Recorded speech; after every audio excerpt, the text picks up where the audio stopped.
பிரார்த்தனை. இது வேண்டும் அது வேண்டும் என்று ஆண்டவனை கேட்காதே. எல்லாம் உன் இஷ்டப்படி என்று அவனுக்கு விட்டுவிடு. இவ்வாறு எல்லா சாஸ்திரங்களும் சொல்லியிருப்பது உண்மை. ஆயினும் மானிட ஜென்மத்தின் பண்பு இதற்கு இணங்க முடியவில்லை. தொன்று தொட்டு இதுவரையிலும் பிரார்த்தனை செய்துதான் வருகிறோம்.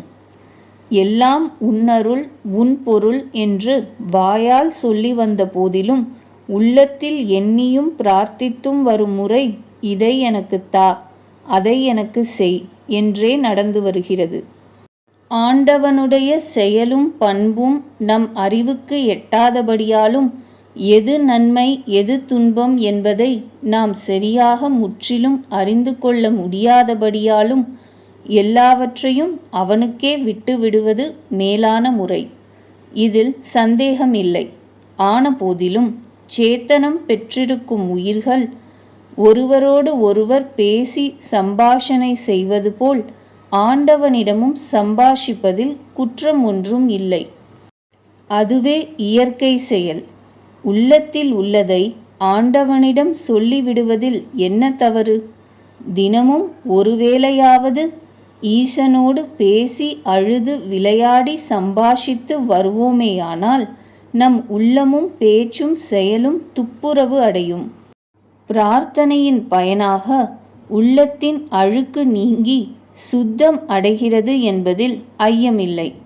அனுபவத்தில் அனைவரும் காணக்கூடிய உண்மை. கடலில் திசை காட்டும் துருவ முள்ளை சரியாக வைத்து கொண்டிருக்கும் வரையில் கப்பலுக்கு அபாயமில்லை.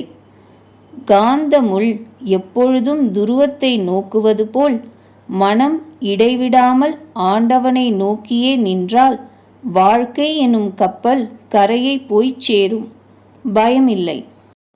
பாமரர்களும் மற்றவர்களும் பழைய முறையில் வழிபடும் மூர்த்திகளை பக்தியோடு உன்னால் வழிபட முடியாமல் இருந்தாலும் கவலைப்பட வேண்டாம். உனக்கு உருவம் உண்டோ இல்லையோ அது எனக்கு தெரியவில்லை. உன் ஸ்வரூபம் எனக்கு விளங்கவில்லை. நான் அறிய மாட்டேன். எவ்வாறாயினும் எனக்கு அருள்வாய் என்று வேண்டிக்கொள். ஆண்டவன் உன்னை நிச்சயமாக கவனிப்பான். மகனே, அவனைப் போல் உன்னை கவனிப்பார் யாருமே இல்லை. நீ அவனை வேண்டிக் கொண்டதையெல்லாம் அவன் கவனித்தே இருக்கிறான். உனக்கு எது நன்மை என்பதை அவனே அறிவான். ஒரு நாள் உனக்கு நிச்சயமாக தரிசனம் தருவான். மரணத் தருவாயிலாவது தரிசனம் தருவான்.